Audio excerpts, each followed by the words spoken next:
Hey everyone, so welcome back. So I start to take a look back at the Year 8 cinematic, looking through it all to see if there was anything we missed, any Easter eggs, and any minor details which we could potentially talk about. Now, I quickly do ask before we continue, if this is your first time on the channel and you aren't subscribed, consider subscribing as we are on the road to 50,000 subscribers, and all the support means the world. So like I was saying, I was going through this cinematic just looking for anything that we may have not noticed or picked up on, and one of the major things I actually noticed, it wasn't really hidden, but it's just the fact that one of the 5 operators that were on this operation was Zofia. Of course, the 5 operators that were on this operation was Thermite, Ash, Sledge, Kaze, and Zofia. And yeah, there's nothing really telling from that, those are just 5 iconic operators which I chose for this mission. Of course, Kaze and Thermite were there because those are the leaders of both ghosteyes and redhammer, and Thermite brought along Sledge and Ash, and Kaze brought along Zofia. And so in this cinematic, we actually do see Ash and Thermite running from the explosion of the bomb that did explode, and we do know that they did get hurt from this bomb. They weren't killed, but it did of course injure them. But what we didn't see is what the bomb actually done to Kaze, Zofia, and Sledge. However, that actually was until the current battle pass for Operation Commanding Force, where one of the descriptions for the items actually has a little statement by Maestro talking about how Sledge was actually hurt by Deimos in this operation. And by the way, I've actually made a video going into the entire lore of all the parts of the battle pass. You can check that out, it will be in the title card right now or linked in the description. But what this little bit of information told me was, although we only seen Ash and Thermite get hurt in the trailer, it confirms that the other 3 operators on that operation were also injured by the blast. I mean, that was pretty safe to assume, but we have confirmation from this little statement. And this is where I'm going to bring back up the bit of Zofia being on this operation, because this confirms if Sledge was hurt, then it's safe to assume that Kaze and Zofia were also injured. And the most major CGI cinematic we got a year before this cinematic was actually the one showing the strained relationship between Ela and Zofia, and Ela leaving Team Rainbow to join Nighthaven alongside other Rainbow operators. And what we do learn about Ela and Zofia's relationship is, at their core, they do still care about each other as sisters, however, they just have that strained relationship. You can even see how Ela was contemplating and was considering if she done the right thing leaving Team Rainbow. And when we actually learned the interview that she had with Kaze on Nighthaven Lab, she actually says that she has to make sure that Ela does not regret cutting ties with her sister, which Kaze isn't 100% sure that Ela is. So it's clear that Ubisoft have been focusing on the relationship between Ela and Zofia. Not only did that cinematic show that relationship, but Zofia also represented Team Rainbow and Ela represented Nighthaven. And now, since we know that Nighthaven actually aren't the bad guys, they were set up by Deimos, and now Rainbow and Nighthaven have a common enemy, it makes a lot of sense for Rainbow and Nighthaven to start working together again to take out Deimos. However, it's not really as simple as, hey, let's be friends again and let's take out this guy, because there is probably still going to be a little bit of a strained relationship between Rainbow and Nighthaven. I mean, Nook did sneak on Nighthaven's base, she did stab Grim in the leg, and of course Grim also did basically threaten to dox Nook, so there is clearly still going to be tension between the 2 teams. However, this is where I think I've noticed the really strong thing that they have actually been setting up between Ela and Zofia, and Zofia being in this Year 8 cinematic, is that the fact that Zofia being injured and potentially even near death, we do not know the state that she is in after the cinematic, is probably going to cause Ela, who is on Nighthaven, to maybe talk to Kaze or like even defect from Nighthaven to help her sister. I do think it's actually going to be the first one there where Ela is really going to push Kaze saying, look, we need to work with him, we need to take Deimos out, look what he's done to my sister, and that really strong emotional connection between them is actually going to convince Nighthaven and Team Rainbow to work again, because the bond between the 2 sisters are going to unite the sides once more. Of course, this is just my theory, but I definitely think this is where they're going. Why else would they have focused on Ela and Zofia so much in the previous year cinematic, setting up Year 7? And looking at it in retrospect, that was an extremely smart writing if this is what they're going to do, because they allowed Nighthaven to leave Team Rainbow, but they also kept an extremely strong relationship between them, allowing them to potentially reunite in the future. It's clear that Ela is lost. It's clear that she does still care for her sister, but doesn't know what to do, and doesn't know how to manage her feelings. I think Zofia being injured and, like I said, potentially in a critical state by Deimos is really going to put Ela on a tipping point, and I think she definitely is going to try and convince and push Kaze into working with Team Rainbow once more and help build that bridge back together. Because I think that's the only logical way that they will start working together again, because let's be honest, Kaze's probably going to take one look at Team Rainbow and be like, well, you've lost Harry, I hate Ash, half of you guys still think I'm a criminal who doesn't follow the rules. Kaze probably doesn't really want to go back to Team Rainbow, but I think with Ela being set up to have this strong connection to Zofia, who is her sister at the end of the day, is definitely going to be a major plot point in Nighthaven, and there might even be some turmoil inside of Nighthaven between Ela and other Nighthaven operators. And all their grudges aside, it is beneficial for both sides to start working together again to take out Deimos, because he is saying that all the operators will die. We do not even know if that extends to the Night Nighthaven operators who once worked with Rainbow. We also still don't know how much Nighthaven tech that he still has. Nighthaven still need to get that out of his hands as well. So there's still a lot of massive plot points which Deimos affects we are still yet to learn, and that's why I kind of think that he is going to be the villain for a good number of years. I can't imagine they are going to end his story anytime soon. It just doesn't really make that much sense in my opinion. And although, like I said, it is beneficial for both Team Rainbow and Nighthaven to work together again, I do think that Ela and Zofia are going to be the main drawing point for both teams. And once again, this is just my speculation, but why else would they have made an entire CGI cinematic with Ela and Zofia's relationship being the focal point? And coincidentally, one of the 5 operators injured by Deimos in basically an assassination attempt on their lives is Zofia.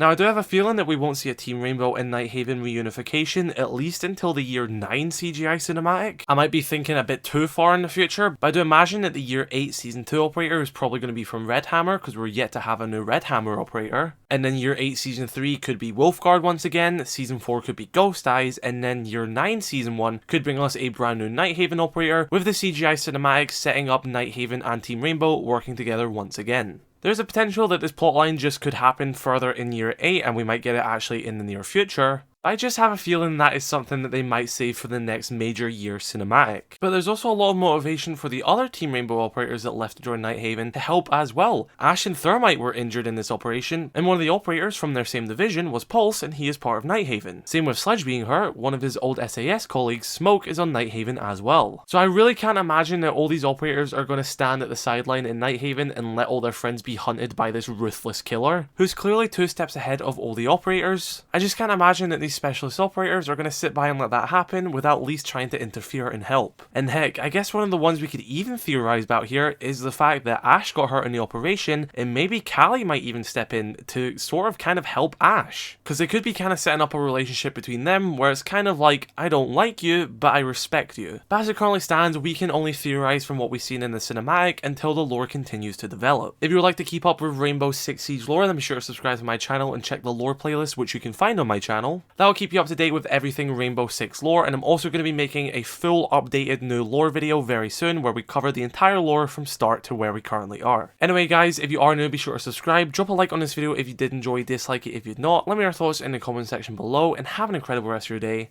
I love you all, stay safe, peace.